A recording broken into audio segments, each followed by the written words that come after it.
Welcome to the Blackstone Intelligence Report. April 20th is the birthday of two people that I think about frequently. One of them I like a great deal, my firstborn son, who was born on this day in 1996.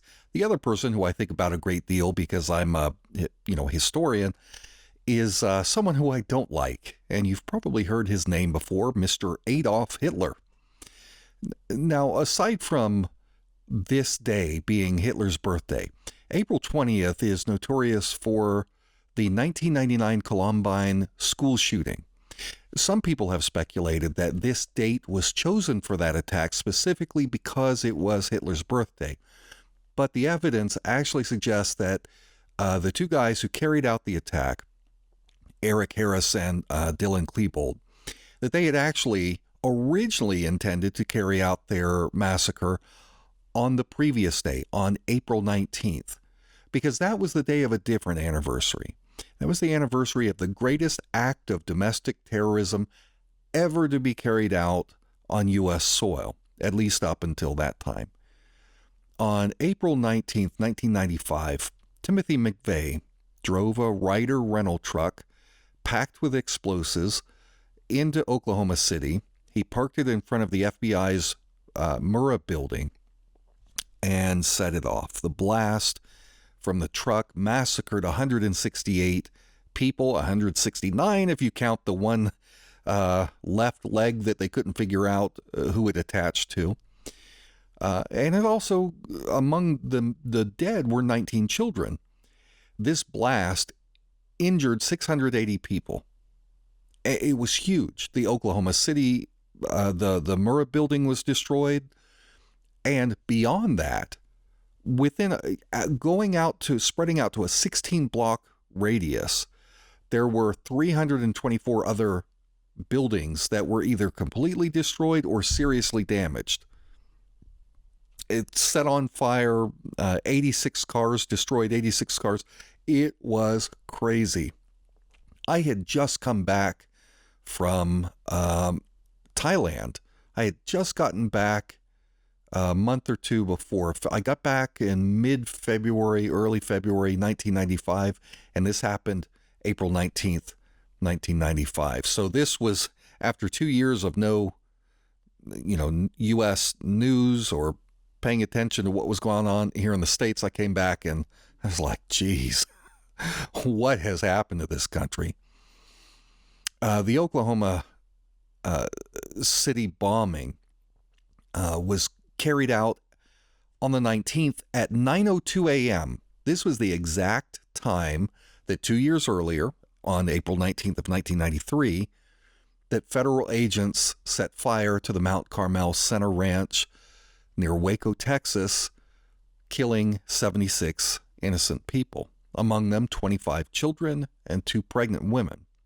Well, today, I want to share that story with you. I want to talk about the history of the Waco atrocity that was perpetrated against American citizens by an overzealous federal government. And my family has not really a connection to this, but Janet Reno was President Bill Clinton's attorney general at the time. She was the one involved in all of this. And my grandmother, who had been a judge prior to becoming a judge, my grandmother was an assistant district attorney down there, a prosecutor in Miami.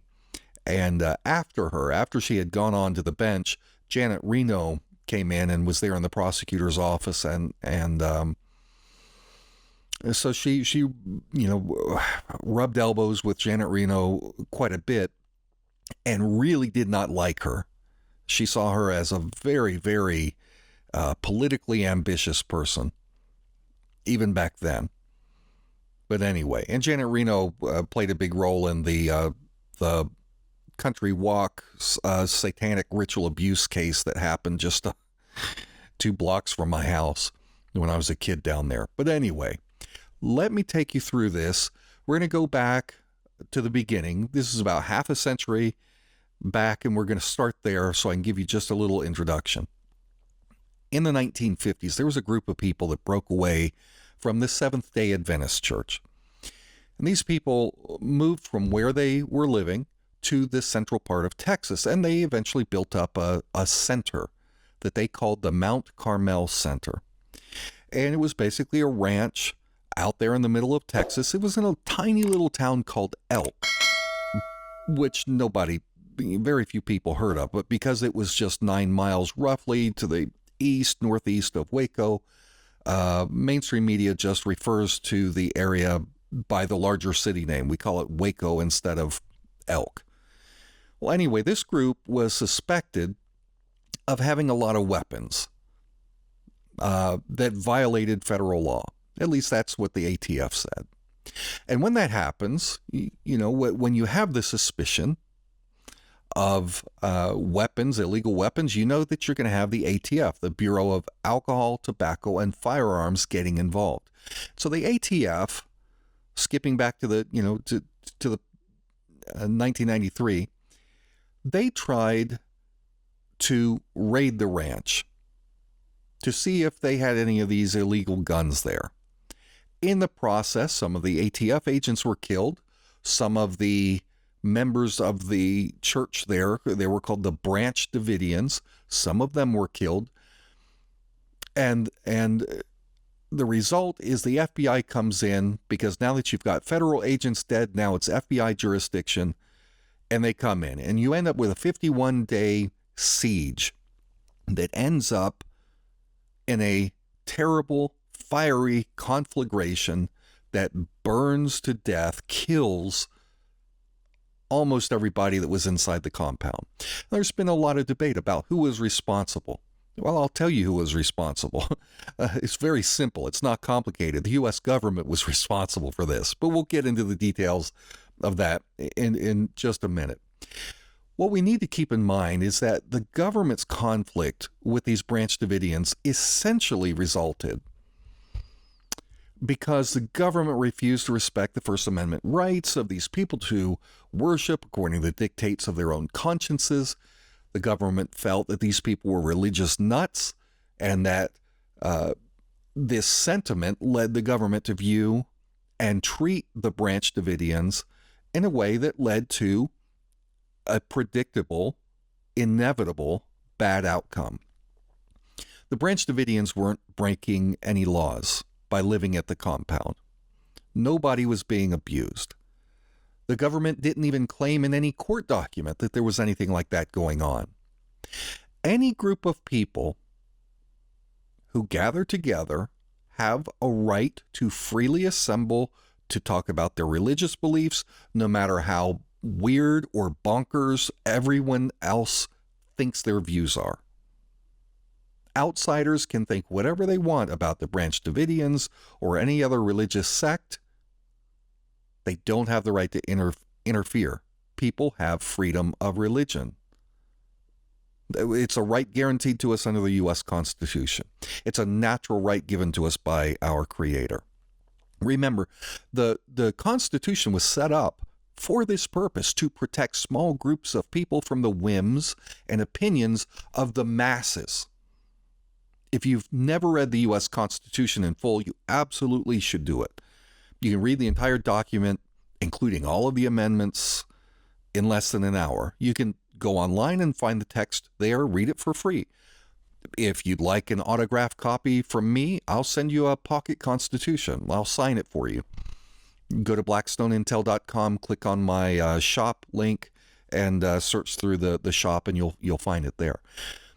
Our forefathers set up a republic that uses a constitution-based democratic system rather than a direct democracy. That's why we are not technically a democracy. If we were in a direct democracy, it would not matter what somebody does, good, bad, or neutral, because in a direct democracy, the majority of the people can punish the minority by a majority vote. It doesn't matter who is right, doesn't matter who is wrong. The rule of law would be determined by the will of the majority. But we don't live in that system. We live in a constitutional republic. It doesn't matter, or at least it shouldn't matter, how the majority feels about an issue. There are certain rights that are inalienable, That means they cannot be taken away. You cannot alienate the rights from the people. You cannot go to a voting booth and vote away these rights. You cannot have the government come in and say, well, we're going to take those rights away. Inalienable. At least that's how the document's written. Among these rights, right there in the First Amendment, is the right to assemble together, to believe the way you want, to express yourself the way you want, even if your beliefs are weird to other people. Remember, if from the very beginning, that's what started European colonization. It was the European Puritans. They had beliefs and practices that were seen as aberrant by the Church of England, by the official state religion. And it was because of conflict with the Church of England that the Puritans said, you know what, we're going to go to a new land where people are not going to harass us about our religious faith. And so they come to America. We call them the Pilgrims. They came here thinking that they would be free to exercise a religion as they saw fit without interference from their government. Now, that's what we have with the Branch Davidians. These are a group of people exercising their rights. Were they different? Sure they were. David Koresh, I consider him a cult personality. He used his position as a prophet to get women to marry him. He was a polygamist. He had sex with a lot of women. Not the kind of person I would want to be associated with. But hey, in America, we have freedom of association. As long as there is no violation of anyone's rights, no one being held against their will there at the compound, nobody being defrauded out of their money by a cult leader, no children being abused, then to each his own. Live and let live. Besides, the Texas Child Protective Services had already tried to get these guys. They went in, they conducted a deep investigation, took 6 months of collecting evidence, interviewing, going to the compound, talking to the kids, talking to the mothers, talking to everybody. 6 months of investigation. And you know how much they came up with? Nothing. Absolutely nothing. Not one shred of evidence that anyone was being abused, especially including children.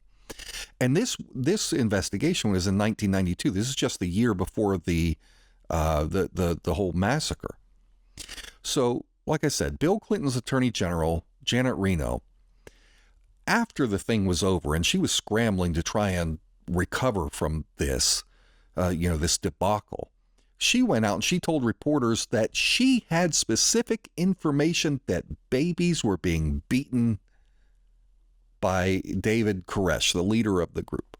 Well, that turned out to be a lie. In fact, almost immediately, the director of the FBI, William Sessions, went out and publicly contradicted her. He denied the charge. It was a lie. There was no credible evidence before or since then that babies were being beaten. In fact, Sessions, not Jeff Sessions, William Sessions, he told reporters they had no information about child abuse inside the Mount Carmel Center. The fact is that neither the ATF nor the FBI had any justification to go in when they did. Besides, the ATF doesn't even have jurisdiction related to child abuse. If they were concerned that there were children being abused, it would have been a different agency to get involved. And it wouldn't have even been a federal agency. The ATF's only issue that they may have had some jurisdiction over was the possibility of illegal activities related to firearms. But they didn't have any evidence. They had nothing but speculation. And had the ATF not gone into their guns blazing, getting shot by the Branch Davidians who were protecting themselves after the ATF had opened fire on them, then the FBI would have had no justification for getting involved either. So it's very clear that the aggressors in this instance were the factions of the U.S. government. They created the crisis using nothing more than speculation, cobbling together some untrue testimonies from disaffected former members of the Branch Davidians, which you're always going to have, because any group that grows large enough always ends up with some internal conflict. Some people are going to break away over whatever the disagreements are and, gossip or say whatever. But that's not evidence that justifies going in with a whole team of people to shoot everybody. Excuse me, I'm going to open up my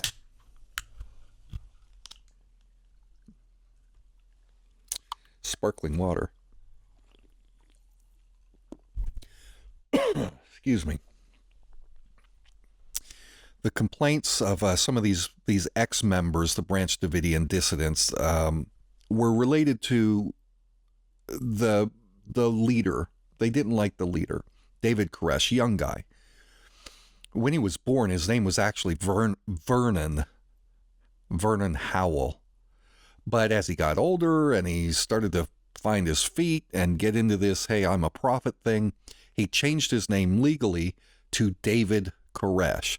David being, of course, the biblical king, Koresh being a variation of the name of Cyrus, or King Cyrus. This is the Persian king that the Jews viewed as a Messiah figure because of his role in liberating them. So no question in my book, David Koresh was a false prophet. He was a con artist. Maybe even had a few screws loose, upstairs. But I could say the same thing of most of today's evangelical leaders who promote themselves as prophets, all these people that were, Trump is guaranteed to win the election, all these false prophets. We could say the same stuff about these hucksters out there bilking people out of their money, retirement savings from, retirees.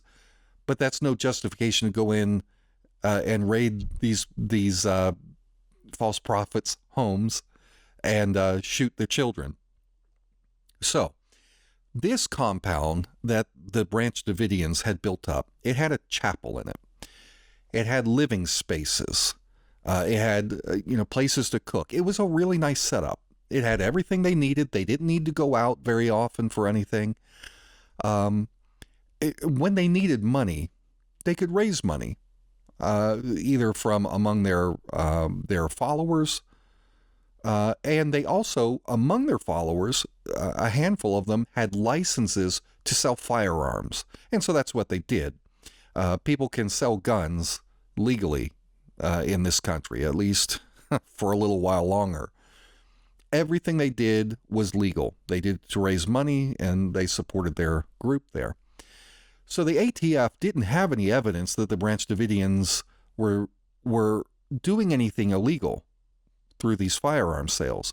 Not even the defectors, the people that left the group, none of them even suggested that there was anything illegal being done related to firearms. But the group seemed strange, they seemed cultish, and the government cannot tolerate not knowing every last thing that is going on with its citizens. So the ATF decided they were going to infiltrate the group. The ATF said that their concern wasn't whether the group members had any illegal firearms themselves. They said that they weren't concerned that they were violent. They did not suspect that the group was planning to rise up and fight the government. Because the group, the Branch Davidians had made it perfectly clear they wanted to be left alone. They wanted to be left alone by the government. They were not out there to try and overthrow the government. So the ATF simply thought that it was possible that this group might have firearms that were not permissible under federal law to own. And the only way they were going to find out would be to infiltrate the group, to send somebody in there, one of their agents, send them in, have them pose as a follower, as a believer, and see what he could find out. So the ATF planted someone inside the compound, a guy named Robert Rodriguez. He was an ATF agent, and he was pretending to be a follower of David Koresh. So his job was to go in and look for any evidence of wrongdoing that could justify a warrant for the ATF to go in. See, they wanted to conduct a large-scale search of the compound, but you have to have a warrant to do that. but they didn't have any evidence to justify a warrant. No judge would grant them a warrant because they had nothing to go on. So Rodriguez goes in there, and after a period of time, he cannot find any evidence of any illegal guns. So to justify getting a warrant anyway, the ATF goes to a judge and says, hey, the Branch Davidians, they've got 2 kinds of guns there at the compound that are legal. But if they were to take these legal guns apart and reassemble them together, that would constitute an illegal firearm. Not that they had evidence that this had been done, just saying hypothetically they could do this. Now remember this point. The ATF has no evidence of wrongdoing, but they got a warrant to basically go in and conduct a fishing expedition to try and find something. That's what the ATF operation was about.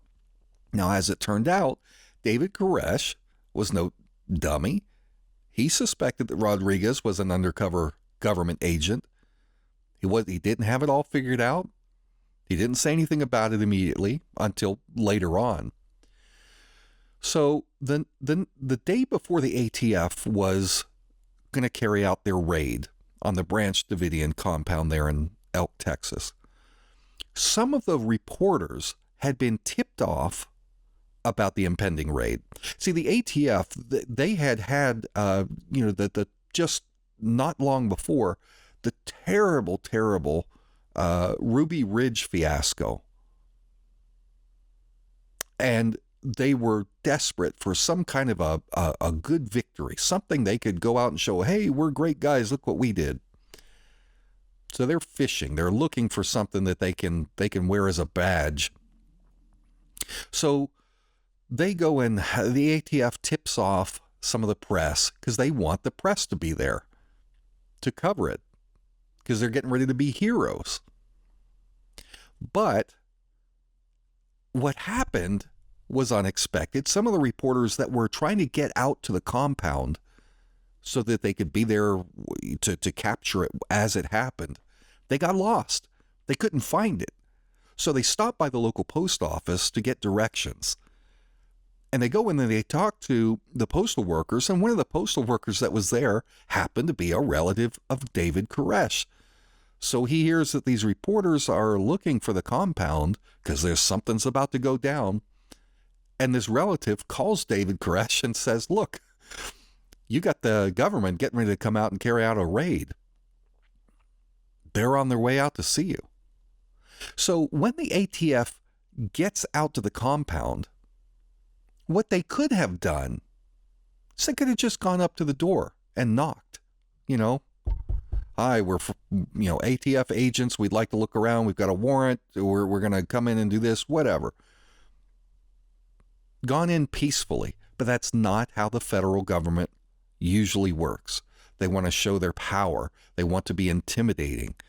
Like I said, these are the same government monsters who had recently massacred a mother and her young son at Ruby Ridge. A mother standing there holding an infant in her arms. The ATF agents had no reason for these theatrics out there at the Branch Davidian compound. Because by this time, Koresh had learned of the ATF's interest in the place. He, after finding out they were coming, he called the head of the ATF, the local ATF regional director, and he said, look, you don't need a warrant. You don't need a warrant. Come to the compound. I'll let you in. We have nothing to hide. You can examine anything that you want. You will not find anything. You don't even need a warrant. So Koresh is reaching out to the ATF. He said, come on in, inspect the weapons. We've got the paperwork for everything. But that was not good enough for the U.S. government. They wanted to make a scene. So back on February 28th, we go back to February 28th of 1993, the ATF, they're preparing to raid the compound. That was the day that Koresh went to Robert Rodriguez, the secret ATF agent, and says, Robert, I know that you work for the government. I know that you're an agent. And so Rodriguez, with his cover blown, makes his way out. He's like, oh, okay, David. Makes his way out, goes out awkwardly, sheepishly walking out because everybody knows he's an agent. Goes back to his ATF buddies. And they ask him, they say, Robert, what are they doing? What's the mood in there? Are they getting out the guns? Are they getting ready to fight us? Or are they preparing for a gun battle? And this is the testimony of Robert Rodriguez. He said that he told the rest of the ATF, no, the people inside are terrified of you. They think you're going to come hurt them. They are in the building. He said, when I left, they were in there praying to God for protection from you. Nobody has their guns out. But still, not good enough. The ATF treats the situation like they're going into some hostile environment. They even dramatically write their blood types on their arms with pens, which wasn't even standard procedure for the ATF. But hey, they anticipate bloodshed. If the Branch Davidians weren't going to do anything, they were going to provoke them. They wanted to have their blood types on their bodies just in case they got injured. Well, some of them did. Because of what they did. They went in guns blazing. This was not a friendly visit to conduct a search warrant. David Koresh and the others, they're inside the compound, and they hear gunshots outside. Coming from different sides of the compound, they hear gunshots. Turns out, as the ATF was closing in from different sides of the property, they were shooting all of the dogs that belonged to the Branch Davidian members that were out there walking around or barking at them or whatever. So as they get close to the compound, guess who's standing on the doorstep there? David Koresh. He had opened the door. Front door was coming out to meet them. He was unarmed. He didn't do anything threatening. The ATF immediately opened fire on him. They shot him in the hand. Another bullet, because they were trying to kill him, another bullet missed him, went through the door into the compound, burst open the head of another man, unarmed, kill him. They killed him. So at that point, the Branch Davidians realize these people they're going to murder us. They're here to kill us. They're going to kill our kids. And they go on lockdown. You've got government agents that have been invited to come in through the front door and inspect everything. They declined it. They show up and they shoot the dogs. They shoot the leader. They murder another man. Do you think anyone inside the compound at this point is just going to come out? Of course not. They're afraid they're going to be murdered, and they probably would have been. So let's review also what the primary belief system of the Branch Davidians was, because if you're the government going in doing this, they should have done a little bit of research on the mindset of the people. The Branch Davidians believed that they were the modern house of David. They were a group who believed they were living in the end times. They believed that in their lifetimes they were going to see prophecy fulfilled in which the United States turned against them and would kill them, or at least try to kill them. But ultimately, they would be saved by a Messiah. Now, this is a common belief among a lot of Christian groups. An end time event, chaos and everything, and eventually a Messiah comes and saves them. It's not an uncommon trope. So you've got to put yourself in these people's position. You have to understand their mindset. You have to understand the reality of what's going on. So after David Koresh is wounded, he's walking around, clutching his hand, drenched in blood splattered on the wall from where the other guy got shot in the head. Yeah, the people respond in self-defense. They take up their weapons, they go get them, and they do start firing back as the ATF agents are closing in, but they didn't do it immediately. What happened first is that a little time passed after the ATF shoots Koresh and the other guy.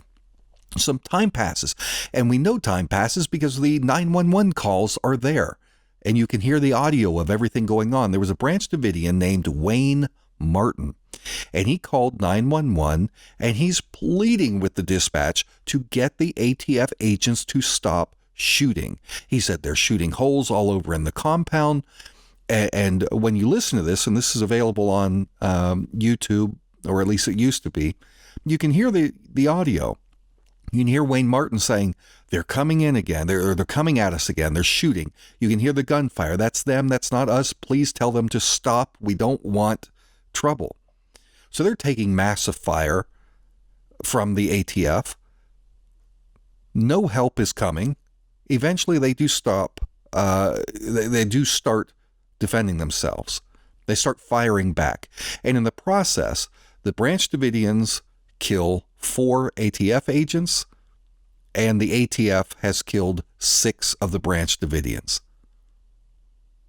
Things went bad, from bad to worse here. Terrible bungling by the government. Whenever the U.S. government is in charge of something, they don't act like a normal person would. They don't think rationally because they're largely unaccountable. They behave self-righteously. They behave in a very aggressive way. We're the government. We can do what we want. You little peons need to shut your mouths and just be glad with what we do. And so that attitude is what contributed to this tragedy. Even the local sheriff was trying to intervene and help the Branch Davidians. He's trying to get in touch with the ATF to get them to stop. But the sheriff couldn't reach the ATF because they had cut all the communications so that nobody could reach them during their assault on the compound. So as a result of this gunfire trading back and forth, you've got the dead federal agents. Well, now this is the FBI's jurisdiction. And so they move in and they set up a siege, a 51-day siege. They put the FBI in charge, and let me tell you about the people they've got running the show. They bring in the FBI hostage rescue team. This is their elite unit that travels the world, headed by, well, I'll tell you about this guy in a second, the HR team, HRT, the hostage rescue team. This is like their SEAL Team 6 of the FBI. You know, this is the best of the best, their counterterrorism unit. These are the people who set up the ambush in Oregon and killed Lavoy Finicum. So anyway, the commander at that time of the FBI's HRT was Commander Richard Rogers, and he leads a 51-day siege. Now, let me tell you about Richard Rogers. This guy is evil. Richard Rogers is the agent who, during the Ruby Ridge incident not long before, he's the guy who shot and killed the mother who was holding a baby in her arms. You know, I guess that it was an assault infant. Well, she was holding an assault infant. I was totally justified. Rogers was never punished for that murder. Now, skip forward, he's in charge of the Waco siege. What do you think's going to happen? When you don't hold a government official or a government agent who has done something bad accountable, they go out and they do it again. And they do it with greater and greater brazenness, because they're not afraid of the consequences, because there are no consequences. So you've got him as the guy in charge of the HRT. And then you've got a guy, his boss in this situation was Jeff Jamar. He was the head of the FBI's San Antonio field office, so he's the site commander. So we've got the site commander and the HRT, and we're on. And it's going. When it was all over in the end, and you've got the charred remains of all these people, you've got Janet Reno and the ATF and everybody out there from the government trying to justify what they did. Fortunately, investigative journalists got in there and got the truth of what happened, and we learned a lot more than what the government was telling us. So when you, in the days leading up, or in that 51-day period leading up to April 19th, 1995, the FBI was using increasingly aggressive tactics, psychological warfare against the people in the compound to try and get them to come out. But they don't. So we get to the day of the attack. And what ends up happening is, in the process of trying to storm the compound, they set it on fire, it burns down, kills almost everyone inside. And the government's propaganda was that these people committed suicide. They just killed themselves. Suicide by fire. Fortunately, we have so much of the video evidence that you can see online that refutes that. And what started the fire was not the Branch Davidians. We know that what started the fire was that the FBI had sent in tanks. A tank comes rolling in, punches holes all over the building, and they're firing in a very, very volatile kind of tear gas. Very dangerous tear gas. This isn't the kind of stuff they normally deploy out there in the streets during like the Black Lives Matter riots and stuff like this. This is tear gas that causes you to vomit. It causes hallucinations. It's extremely powerful stuff. And they're shooting it in there knowing that little children are in there. But the thing about this tear gas is it's also extremely flammable. So what you see in the videos is the people in there choking from the gas. Some of them are trying to get out. They're trying to leave the building, which was the point of shooting the tear gas in, or at least it was supposed to be the point. But as they try and come out, you see them drop. You can watch the footage. You see them dropping. They're getting shot. Who's shooting them? These guys down on the ground, snipers down on the ground, popping them as they try and leave, guaranteeing that these people are going to stay inside. And what ends up happening is the tear gas, of course, catches on fire,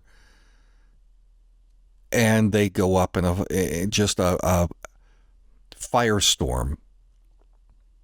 Who were the people on the ground shooting them? Probably the HRT. I don't know for sure.